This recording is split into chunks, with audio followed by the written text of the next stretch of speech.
आता बघूयात मुंबई उपनगरातील टॉप 9 बातम्या।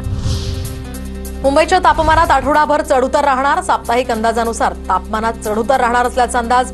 बोरिवली पूर्वमधील हवा अतिशय वाईट श्रेणीमध्ये नोंद।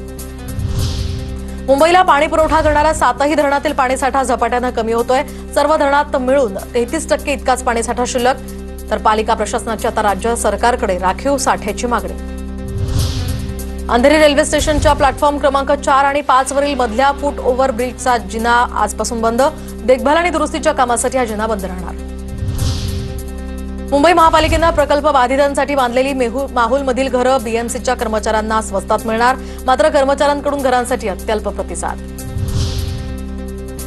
मुंबईच्या डीएन नगर ते मंडाळे मेट्रो मार्गिकेवर लवकरच चाचणी। तर मेट्रो 2 ब मार्गिकेचा पहिला टप्पा डिसेंबरपर्यंत सेवेत आणण्याचा प्रयत्न।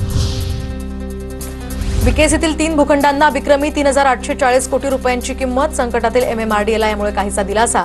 3 परदेशी कंपन्यांकडून सर्वाधिक बोली। मुंबईच्या वरळी भायखळ्यामध्ये भर उन्हाळ्यात पाणीबाणी। जेजे रुग्णालयाला सुद्धा फटका। तर दक्षिण मुंबईतील जी दक्षिण आणि बी विभागातील काही भागांमध्ये अत्यंत कमी दाबाने पाणी पुरवठा।